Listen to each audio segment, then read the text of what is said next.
tey nag ñu dalal ki nga xamante ne moo di Serigne Abdou Mbacké Diop Diobène bu toog ci côté Ndiayène heureusement on s'est bien départagé ah. Il est le président du réseau national des jeunes géomètres et géomaticiens. ñu waxtaanee lépp li nga xamante ne moo jëm ci wàllum problématique du foncier au Sénégal. Les experts qui vont se prononcer ak Mansour Sow ak Alaaji Yassale Bigué ak l'international et avec la belle Maimouna Niane. voilà wax nga ko léegi kuréel gi mu jiite ay ndaw la ñoo xamante ni ay géomètres et géomaticiens. Et je dis que ñëwam bi nga xamante ni ñëw na ko fii c'est à point nommé parce que soxla woon nañu éclairage ci wàllu yu bëree bëri ndax gis nga weer wi yëpp presque lu ñu fi wax lépp amul benn semaine bu ñuy def dégguñu fi li nga xamante ni mooy jafe-jafe coowal suuf conflit foncier yu mel noonu litige foncière. Donc litige foncier autant pour moi loolu dafay baax au moins que ñu am ci ñi nga xamante ni seen xam-xam dafa màcc ñu mu ñoo gindi ci wàll bi. Mais bala ñu ciy door rek bëggoon naa sëñ Abdou mu déjà ma saluer aussi benn mbir bu ma gis. que ni xaw ma yeneen corps de métier yi de mais seen ordre beeg seen ndaw ñooñu ñu ponctuel lañ ndax yaakaar naa ni bañ leen waxee heure émission bi bokk na ci ñi nga xamante ni sax bari na ci chroniqueur yoo xamante mu mën a fi jiitu donc ça aussi il faut saluer cela. Voilà bu beneen bi moom mooy entre donc le géomètre et le géomaticien lan mooy différence bi bàyyi ma yow laay wax heure bi si commence comprendre nit ñi dañuy mettre heure bi tamit. ñii dañuy nattu lépp yow nattuloo heure bi. man de nattu ma heure bëggoon naa ma expliquer ma un peu par rapport ak ñaar yooyu nga xamante ni kuréel la gu leen lëkkale ay géomètre ak ay géomaticien lan mooy nekk différence bi wala lan mooy le point donc bi nga xamante ni moom moo leen boole yéen ñaar. Merci beaucoup Mansour. En fait damay saluer encore une fois l'invitation. Et wax ni réseau national des jeunes géomètres et géomaticiens du Sénégal kuréel la bu tënk ay ndaw comme ni nga ko waxee tout à l'heure. Ci biir ndaw ñooñu mu am ñi nga xam ne ni c'est des géomètres topographes lu tey di tout simplement géomètre mais il y a le mot topographe aussi peut-être entre parenthèses. Et aussi des géomaticiens. Alors ñaari corps de métier la yoo xam ne ni mën naa wax ni bii mënul dem bàyyi bi ci des. Parce que suñu waxee géomètre dafa nekk métier moo xam métier bu yàgg la. Autant on les appelait les arpenteurs donc bu ñu waxee géomètre xel day dem ci natt.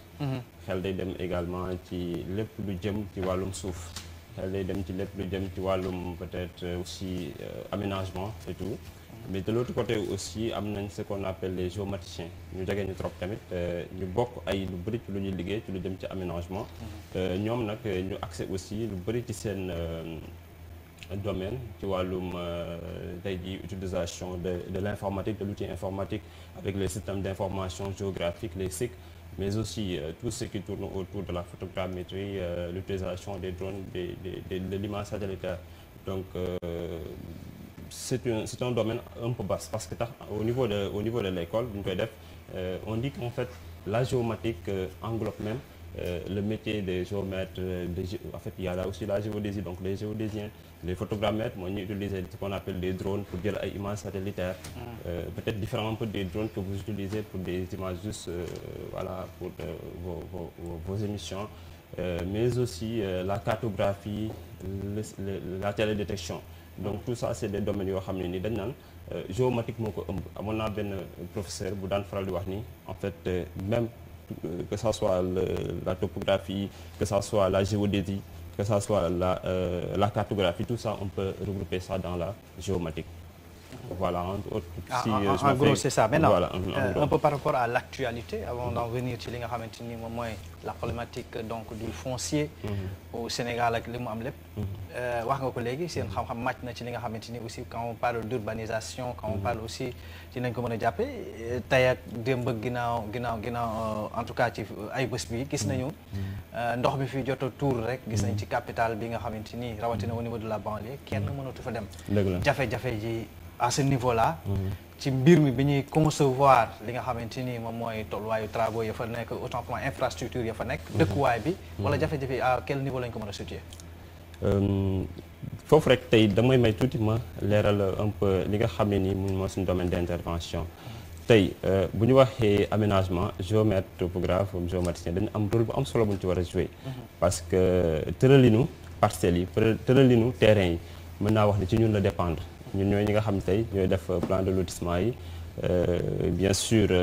mu suivre tout ce qui est circuit yi nga xam ne nii au niveau des services techniques que ça soit l'urbanisme ñu étudier plan bi et tout ça xam est-ce que lotissement bi kat mën nañ ko valider et tout ça parce que bu ñu koy def c'est parce que tout simplement bëgg nañ dëkkuwaay bi mucc ayib bëgg nañ fu nit dëkkat bu tawee ndox mi bañ a wal jëm ci moom. dëkkuwaay it du fu la neex dëkk parce que dafa am zone yoo xam ne dañoo kawe yi suufee te bu fekkee dañoo ñëw rek fekk nature bi ni mu melee ñu dëkkee noonu rek dañu ni ndox moom du wàcc yoonam. tey boo taxawee ci fi nga xam ne nii moom fa la war a jaar tôt ou tard dina la fa fekk mën naa citer ay zones yu bëri pour ne pas peut-être ñenn ñi di gis seen bopp. tey boo demoon fu mel ni Guédiawaye ci côté Wakhinane Nimzatt nga jëm ci côté Limamoulaye à un moment donné da ngay dox ci tali ba mu yàgg nga mel ni ko tiim ay kër. xam nga day nekk lu xaw a doy waar. mu am ay points bas. waaw mu am ay points bas. alors que tey bu fekkoon def nañ li ñu war a def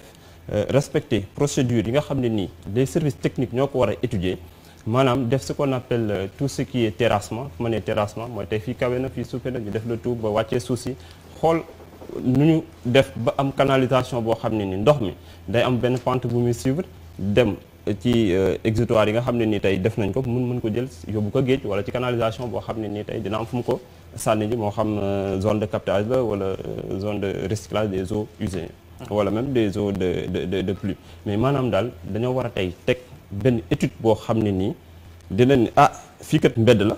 mbedd yooyu tamit dafa am ay normes yoo xam ne ni urbanisme da koo teg tey jii nii ñu ngi naan la soo defee sa lotissement tu dois respecter au minimum 10 mètres entre je veux dire les rues minimum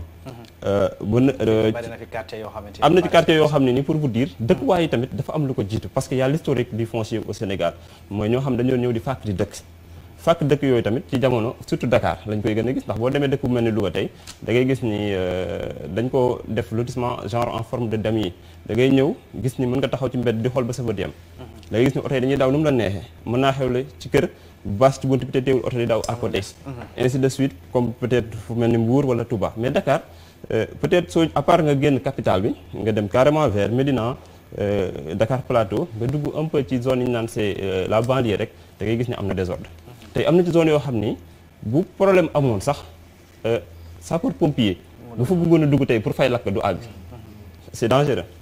bu nit feebaroon tey ba ñu bëgg koo évacuer ak ambulance bi du mën a agsi ci buntu këram teg ko ci c'est aussi dangereux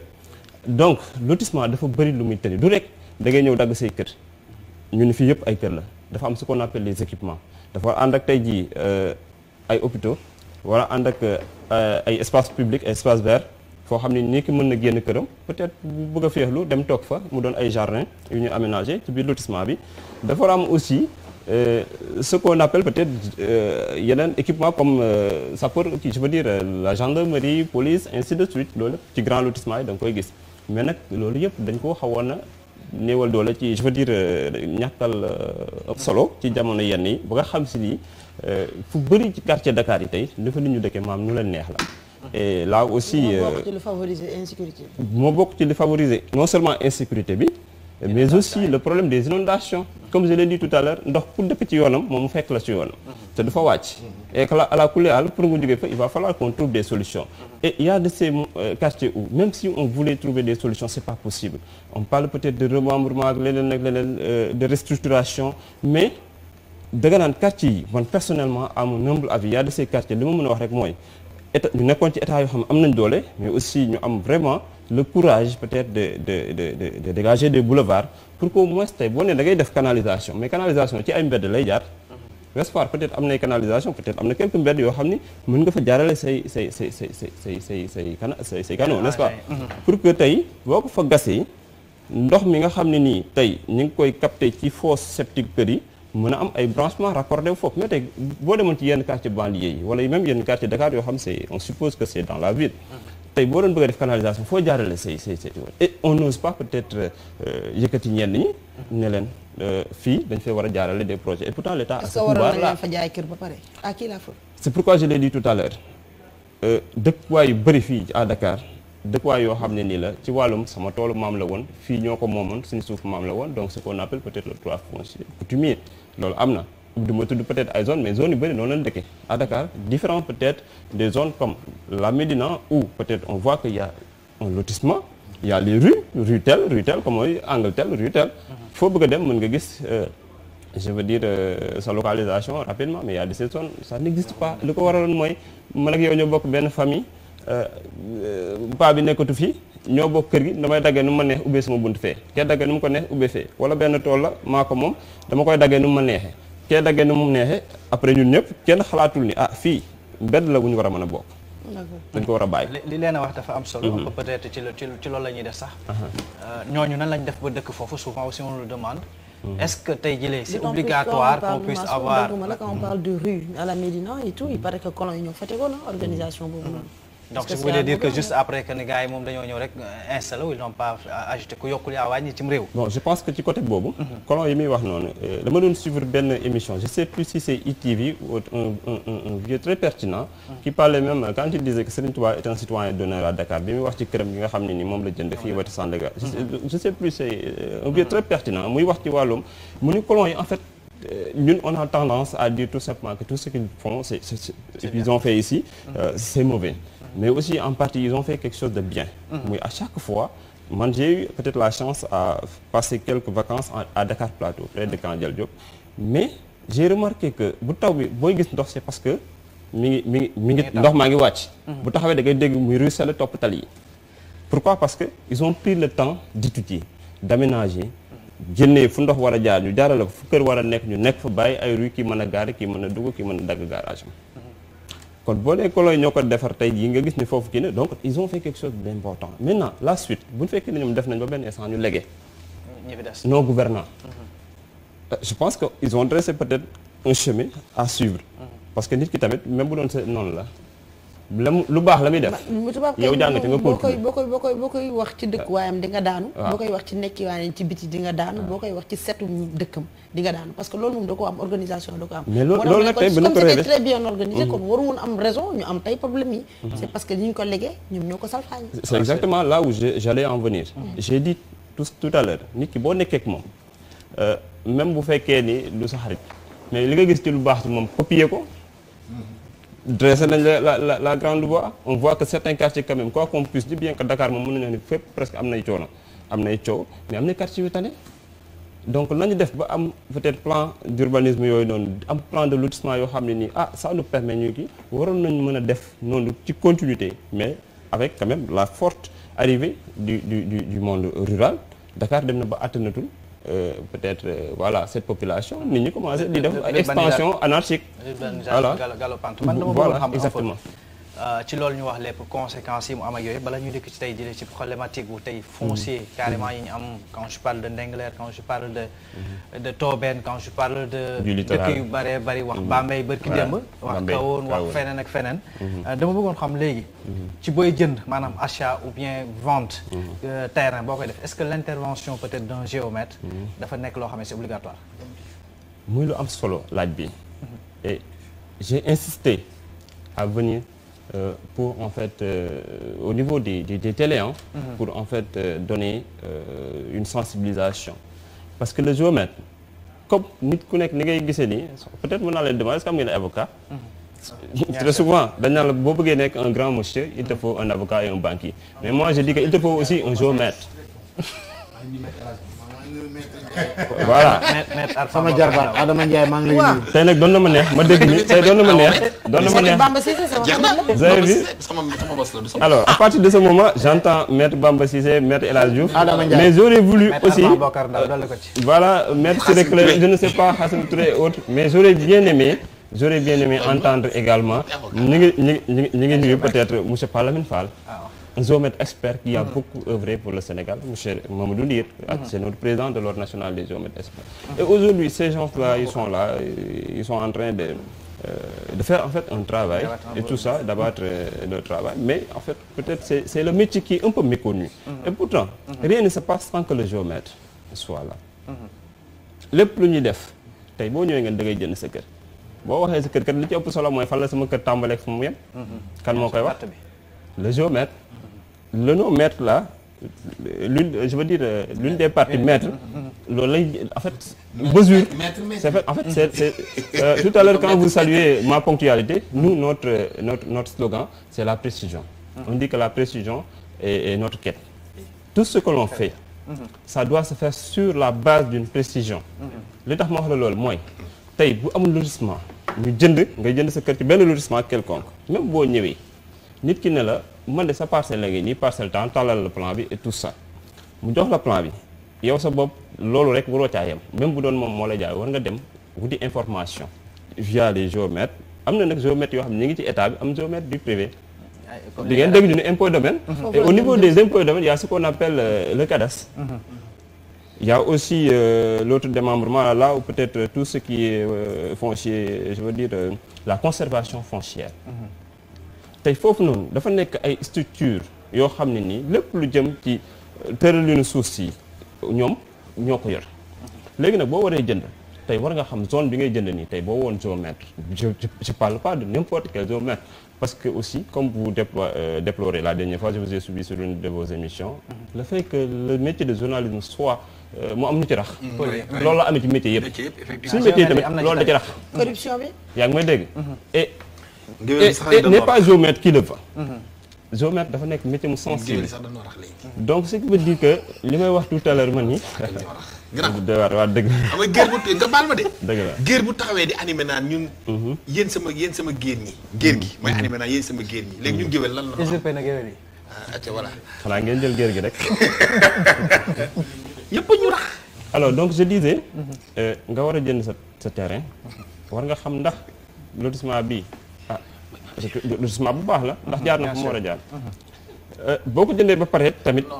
bon xaw am na yeneen procédure yu ci nekk yoo xam tey war nga laaj géomètre jege notaire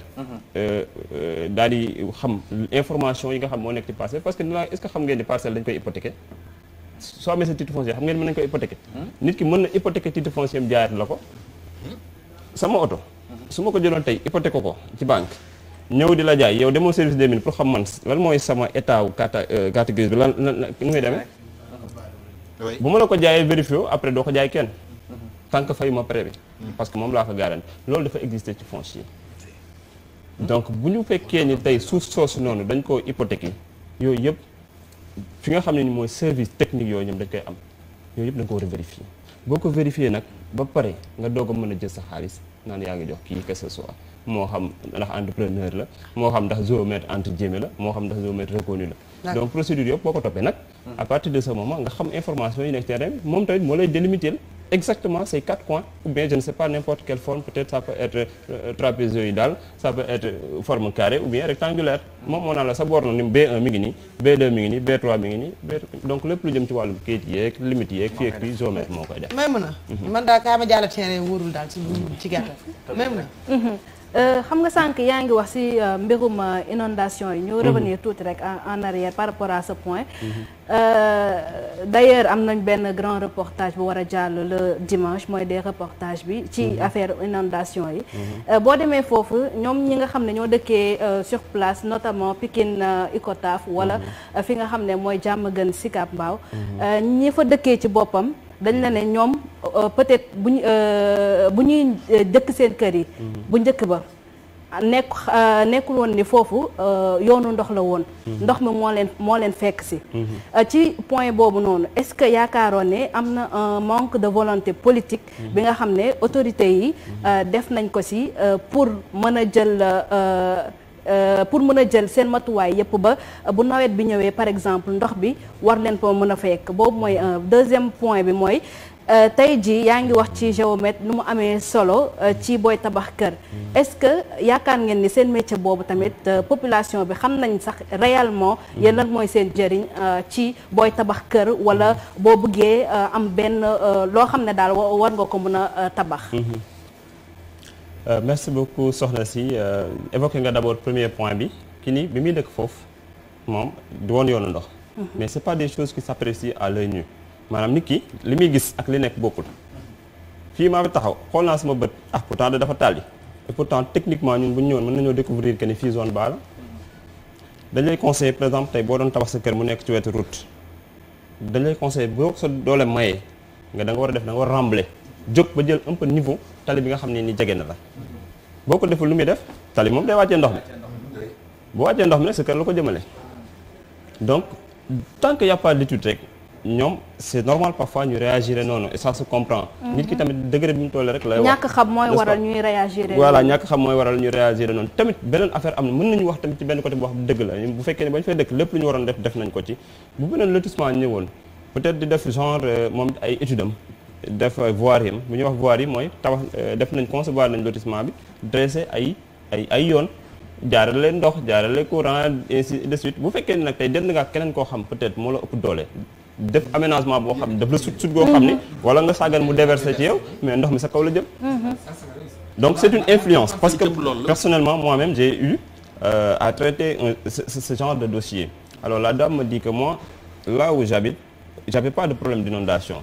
mais c'est suite ak benn sëkk bu ñu def à côté terrain bi ci la ndox yëpp di commencer di ñëw sama kër. ñeneen ñi tamit ñu féetee bu baax la defar te kër ga presque noonu la ko ñàkk. ñeneen ñu féetee fi nga xam ne par exemple foofu la terre bi nekk jamono ji ñoom dañ la naan tey ji mosuñu xam inondation mais bu ñu commencé tabax terre bi ba tey sentir nañ ni que peut-être terre bi moom moo tax tabax bi ñu tabax foofu moo tax ñoom ndox bi di leen fekk si ba seen biir kër yi foofu tamit est-ce que autorité tooñul ñi nga xam ne ñoo dëkk foofu. Foofu moom comme je le dis d'habitude chantier boo mënti gis moo xam projet de ligne électrique la route j'en profite pour dire que nous ne sommes pas tout simplement des gens du foncier. Moi personnellement je suis plus technique même que foncier dans la mesure où je suis plus dans la topographie j'ai eu à intervenir au niveau du terre au niveau de l'aspect contrôle. Donc projet bi bu ñu koy teg day ànd ak ay études am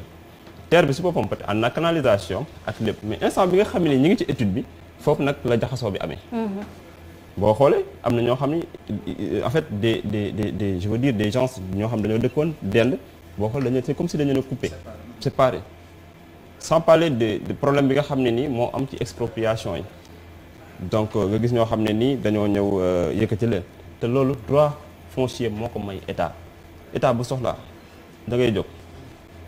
parce que y a ce qu'on appelle le décret d'utilité publique bu ñu ko prononcé. Donc yow amoo loo ciy bañ parce que c'est ce qu'on appelle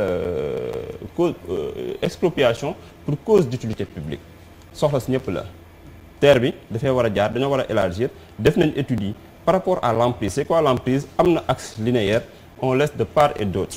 ci waat gi ak wet gi tant de mètres yooyu ñuy bàyyi lépp loo xam ne ni yaa ngi ci biir ngay kër wala leneen ñoom bu ñu ko évaluer ni yaa ngi ci biir soit même par photographie drone après ñu appliquer ko sur le terrain avec d'autres méthodes day jàpp ne ñoom dañuy jóg mais nag jóg ba du doon n'importe quoi dañ leen di indemniser et indemnisation sax nag dafa war a ànd ak yërmande pourquoi parce que nit ki tey même su ma tabaxoon sama kër muy 50 millions nga dikk fekk ma fa yëkkati ma nga fayaat ma 50 millions yi teewul am na lu de dañ ci ma sama environnement donc ce qui veut dire que yooyu yëpp aussi état yi ñu ngi ci tenir en compte donc pour dire que projet boo gis rek day ànd ak ay genre ki yoo xam ne ni état bi aussi war nay prévoir comment faire pour éviter ces choses-là mais c'est toujours comme ça international xam nga fu mu daanelee rek Mansour un très bon invité encore une fois c'est très bien parce que li ñuy wax nii c'est important xam nga terre bi lu mu yàq ëpp foofu la mu defar ñii dañuy tâtonner rek yàq yëngal def rek chaque jour ñu waxu terre bi dinañ ko continuer di ko waxaat tout le temps ñaareel ba en 2012 ba tey maa ngi ci ñoom ba ñuy campagne dañoo campagne ci li nga xam te mooy inondation yi nee nañ dinañ ci def ay milliards yu bare ba tey la waalo gën a ay waxuma sax inondation ci kër yi mais dafa dem ba dugg ba ci biir école yi c'est devenu extraordinaire et nag des ministres yi dëkk ci gox boobu zone boobu bi ngeen invité fii dama du ma ko mos a fàtte fii la toog fi nga toog nan fan la inondation am inondation dootoo ko déggati tey l'histoire daf ko wan li nga xamante moom mooy la vraie réalité des choses troisièmement ñu jàpp ni tout le temps nit ñi duñuy faral di woo ay géomètres suñuy tabax ils ont tendance à appeler des entrepreneurs yaakaar nañ ni entrepreneur bagage la boo xamante ni géomètre la entrepreneur la moom mooy indi maçon ak affaire parce que nag yaakaar naa ne ku ci ne war nga mën a waxtaan un jour ak benn entrepreneur pour mu defal la dara mais les entrepreneurs tey ñoom dañuy approprier sax des fois yéen seen liggéey ne entrepreneur lañ soo tabaxee nii ak nii te peut-être yéen li ngeen xam entrepreneurs yi xamuñu ko waaw loolu mooy lu bëri luy jumloo nit ñi luy handicap yi parce que da ngay naan man de entrepreneur bi jox naa ko sama kër mu ngi tabax affaire entrepreneur moom day ñëw rek tabax bokkut ak yéen ñi nga xam ne da ngeen def étude wax ni fii la war a yem canalisation bi nii la war a demee nii ak entre autres l'expérience que vous avez les entrepreneurs ne l'ont pas et ça se comprend li nga xamante ne nag actuellement ni Mansour faral na ko sànq mooy suuf si nga xamante ni bii fu ne ñu ngi koy wax ci réew mi man dirigeant yoo xamante ni bi niñ bëggee suuf ci régime bi laa ko mës a gisee kawoon dégg nga leen foofu te ñu jege rek président Macky Sall ñoo ko fay def. Ndingler dégg nga ko ak yeneen yoo xamante ni ñu ngi ko fi mais yéen ñi nga xamante ni yéen ay géomètre soo leen déggee scandale yi nga xamante ni bi chaque jour mu amaat scandale te tey la le 28 soo moytu fii ak ay le 4 5 septembre beneen scandale suuf aussi dina amaat parce que ñoom scandale moo leen di dundal est-ce que yéen soo leen déggee coow loolu noonu yéen lan la leen di def en tant que géomètre en tant que professionnel en termes de suuf ak dëkkuwaay. Merci beaucoup Grabi, je pense que c'est une excellente question. C'est une excellente question parce Merci. Que da nga laal aspect bu am solo muy tey on voit que en fait au niveau du foncier les gens sont en train de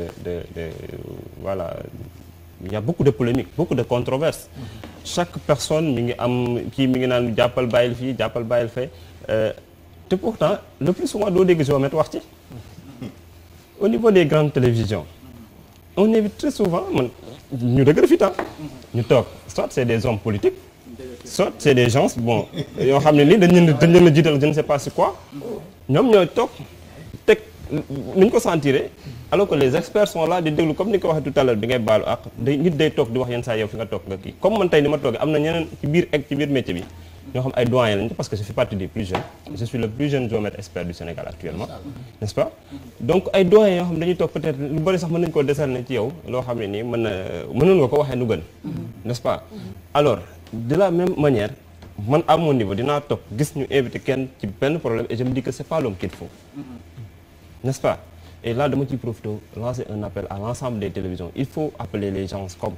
ci chaque problème ñi nga xam ñooy homme technique yi pour ñëw ci sa question le problème majeur. mooy répondre en même temps médecin ci agriculture. mooy voilà. médecin voilà ci agriculture. voilà donc l'homme qu'il faut à la place qu'il faut toujours. donc pour répondre à la question wu Maïmouna tout à l'heure bi muy wax ci wàllum sensibilisation est-ce que en fait xam nañ ce qu'on fait. population lambda bi je veux dire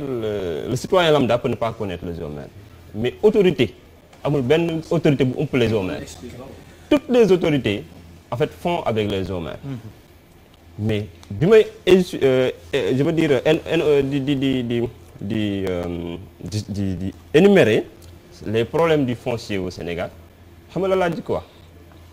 je dis en fait il y a une non maîtrise des textes ak benn manque de transparence dans la gestion foncière bu mu ne manque de transparence mooy nit ki moom bu bëggul def lu jub du ko neex lay def. Mais le foncier au Sénégal, il faut savoir que historique là, il y avait les droits coutumiers, il y a les réformes foncières. ba ñëw ci loi sur le domaine national c'est quoi en fait loi sur le domaine national yooyu yëpp autorités yooyu xam nañ ko bu baax mais kenn ku nekk da ngay abuser ci sa pouvoir pour def lu la neex et maintenant si tu le fais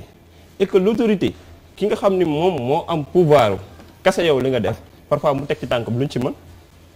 Le géomètre, en fait, ne peut rien faire par rapport à ça. Alors, tout ce que l'on fait, nous... Quand on comprendre, si nous avons transparence. Il n'y a pas de transparence. Quand on parle de tchahat-tchahat, tchahat-tchahat, moi, je sais que dama yàlla baal nopp si jabo dañu naan golo.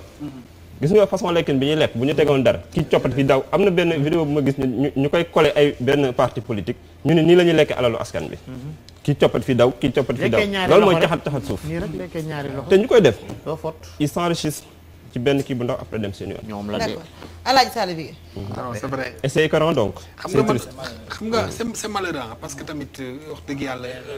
day na waa daal mais man xam nga mooy li ñëpp di wax parce que dafa mel ni seen métier ñoom dañ leen a waroon a dooleel te dooleel li ñu leen parce que koo gis bëgg na kër bëgg na tabax bëgg na dëkkuwaay.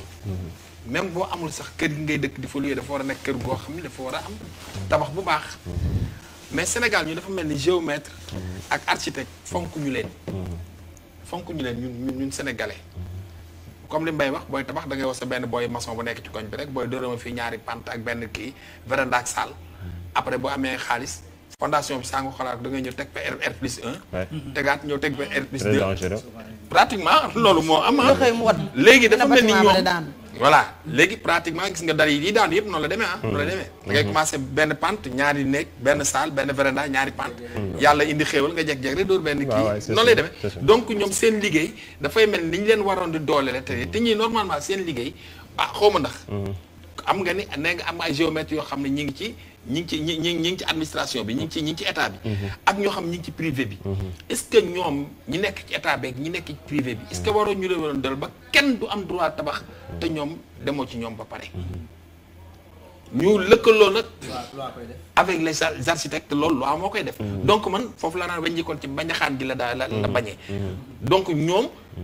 mun nañ ñi nguur gi ñoom ñoo pousser nit ñi. ñuy tabax bu dul yoon parce que bu ñu leen balaa ngaa tabax da ngay jaar booba jaaro bu ñu defee contrôle gis jaaro fa dañuy toj sa bâtiment. je crois kenn du bëgg di investir millions ñu ko yàq. muy benn. bi ci des tamit aussi li may mën a wax dafa mel ni aussi manque de communication ci seen liggéey. parce que tey ji li nga toog fii wax ko nii. bien vrai que li ma lay mag am na ci yoo xam ne xaw ma ni woon sax lii am na. xaw man tey ëllëg dama doon wax rek xëy na su ma nee tabax war naa mën a tabax te du ma jaar sax ci les géomètres. pour demee wuti benn architecte wala wuti benn entrepreneur nangam. mais tey suuf si nga xam ne sax même dañ koy évaluer di ko natt. war nañu xam suuf si lan la attan je crois. bien sûr. lan nga fi war a mën a def. ndax suuf si attan na R+4 ndax attan na R+2 ak noo koy tabaxee. ak nombre de métrage bi ak ni ngay dëkkee. bay fii tey da ngay gis koo xam ne dafay tabax ubbi ay magasin ubbi fële benn garage. ubbi benn tabaxee noo xam ne sax bâtiment bi dafay da ngay gis quelque temps da ngay gis bâtiment bi day pant. bâtiment yu bëri ba tey ñu ci banlieue bi. nii la def dañuy xaar léegi baare ko pour après dañ ko war a daaneel. je crois yooyu yëpp na boo ko boolee. mun naa ni ñun am nañ ci part de responsabilité mais yéen aussi manque de communication ci seen liggéey aussi dafa mel ni am na ci des na daal. loolu moom day nekk loo xam ni dama la koy nangul parce que nit ki li nga moom da nga ci war a dox da nga waroo bàyyi bu fekkee en fait la nature a horreur du vide li nga war a acquérir boo ko acquérir wu keneen koy jël ne ko faax toog ci. parce que bëri na ci métier bi des gens qui se disent être des géomètres et du ma bëgg ma sax utiliser yenn termes yi lu ci bëri ci ay problèmes yoo xam c'est souvent n'est-ce pas bokkuñu ci jox rek. et pourtant on a. mais léegi ki nga xamante ne mooy Sénégalais lambda bi bëgg a xam ni kii géomètre la lu koy certifié. am nañ kuréel am tableau des bu ñu naan ordre national des géomètres experts. d'accord ordre national des géomètres experts dafa am tableau. tableau boobu pourtant dañ koy partagé am nañ site am nañ tout. boo fa duggee xam kan mooy géomètre expert en dehors de l'ordre national des géomètres experts il y a ce qu'on appelle les jeunes ingénieurs géomètres ñoom d'habitude ils sont plus dans le BTP. am ñi nga xam ne nii c'est des techniciens supérieurs am ay étudiants yi ñoom ñu ngi ci formation bi moo tax kuréelu jeune gi ma jiite nii muy réseau national des jeunes géomètres am na ñoo xam ne ñooy chef de bureau du CARES yi nga xam ne ñu ngi ci administration bi au niveau des impôts et domaines am na ñoo xam ils sont dans les cabinets des géomètres experts comme man mi am ñoo xam ils sont des chefs de projet comme dans les grandes boîtes yi nga fiy dégg ñu yor wàllum tali meeg route beeg yooyu. d'accord ñoo ñëpp nag ñu ngi fi. man sama question dama koy basé ci sa introduction. tubaab yi ni ñu ko daggee woon baax na ni ñu ko defee woon baax na. ce qui pose problème mooy après. ce qui pose problème tey mooy bu ñu génnee li nga xamante ne mooy stade. génnee luy gendarmerie génnee luy foire. li nga xamante ne mooy marche yi ñu ci bàyyi woon yëpp. dañoo gis ni nguur gi yenn nguur yi bu ñu ñëwee desit yooyu la ñuy jël daggaat ko. daggatee ko pour xool nu ñu koy séddalee. problème bi est-ce que jógewul ci yooyu parce que sa nekk daggat yi nga xamante ne ni ñu ko ficelé woon normal balaa ñu koy daggatee sax géomètre dañu waroon analyser fan la ñu mën a yokku. fan la ñu mën a wàññi parce que gis nañ fi li nga xamante ne depuis Covid bi ba mu fi ñëwee ca États-Unis rue yi dañ ko wàññi yokk restaurant yi pour nit ñi mën a respecter norme de distanciation sociale te loolu gis nañu géomètre moo ko def parce que mooy xool possibilité yi nga xamante ne am nga ko mën nga yokk trottoir yi ba fii mën nga yokk kër gi ba fii mën nga yokk fële mais trottoir sax dafa amatul trottoir amatul parce que tali bi buntu kër bi ñooy dend ce qui veut dire que boo droitee sa oto sax da ngay wàcc dugg direct ci dugg kër bi te loolu sax wóorul ndax camion yi am na ni muy ñëwee mën na fël sa buntu kër dugg ci cour bi léegi nag est-ce que tey jii nekkul après li nga xamante ne moom mooy plan yu normal yi fi tubaab yi colon yi bàyyi woon gouvernement bu ñëw xool ni alaaji ñi dëkkoon ci corniche bi tubaab yi dëkkoon ci fii ni mun naa fee jël tuuti jox ko alaaji fii mun naa fee xar tuuti jox Mansour fii mun naa fee xar est-ce que xar-xar yooyu tey jurul inondation bi xar-xar yooyu tey indiwul jafe-jafe ba pare yi nga xamante ne mooy projet yii di ñëw ville yi bees yi nar a judd fii Sénégal est-ce que doo leen daw dem saytu yooyu njëkkantu ko jël ko xool comme ça Sénégalais yi xam tey jii ku soxla jaay sa kër ñu wutal le site wala fenn foo xamante ne fa dem proposer teg ñu jaay lépp li nga xamante ne tamit nit bëgg na ko même yi nga xamante ne këru ndono la yu mu munti doon ñu xam ne ku bëgg a jaay fii ngay dem uti ji ñuy jaay lu leer am na géomètre am na ci yoon ku nekk impôt et domaine am na lépp te doo am ci jafe-jafe doo xam ci ñu hypothèque ak ñu hypothèque wul ak kenn koo xamante ne dafa mel ni leena rek wala mbay seen xëy suba ne damay jaay sama kër duñ ko teg fenn en fait moom dafa aborder lu am solo. seen gis-gis jam ñaajo yem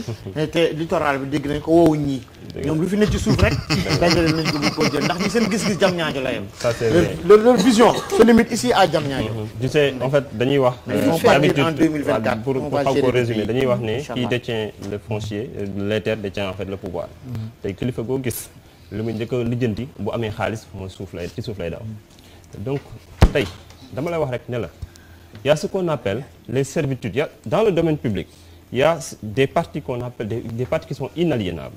yoo xam kenn waru ko jaay mi ngi mel ni trottoir yi ngay wax loolu domaine public la de l'État. ay servitudes yoo xam ne nii la kenn waru fa dëkk mi ngi mel ni tey ñu defaroon benn genre monument wala dara aménager benn superficie benn cercle comme ni nga waxee tout à l'heure exemple foire bi mu doon benn réserve boo xam ne nii dans les normes domaine bi muy nekk c'est inaliénable kenn waru ko jaay. léegi nag bu ñu demee ba ci ay mboxum ak jàppal bàyyil yooyu noonu loo xam ne nii day jéggi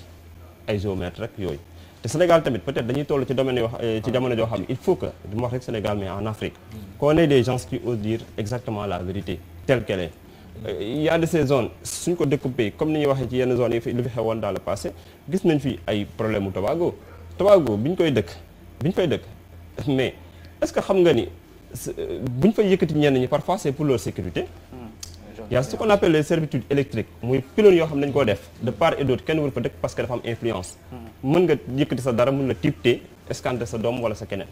Il y a ce qu'on appelle les servitudes militaires muy base kii dañuy faral def ay tir am na benn portée boo xam kenn waru fa dëkk. am na ce qu'on appelle aussi les servitudes aérodromes je pense tout ce qui tourne autour de l'aéroport. Pourquoi? Parce que avion mën na saaraan avion am na benn vitesse bu muy dawee ak donc. boo ñëwee yàlla ba jot aéroport bi je ne sais pas parce que Tobago ñu tamit wax dëgg yàlla boo xoolee kër yi fa tabaxoon rafet na. mais Tobago rek mais si ka fois kañ la judd. voilà donc xàppati fois donc je vous donne moo tax ma jox la benn exemple boo xam ne day patent nga xam ne lii bu amee rek après ay autorités daanu nañ ci n'est-ce pas. bi problème bi amee yamuñu foofu parce que lenn ne bu ñu ko seetaanee ba mu am mais c'est parce que am na ñu toog di seetaan te xam ne lii du yoon ñu ànd ci. d'accord merci beaucoup Serigne.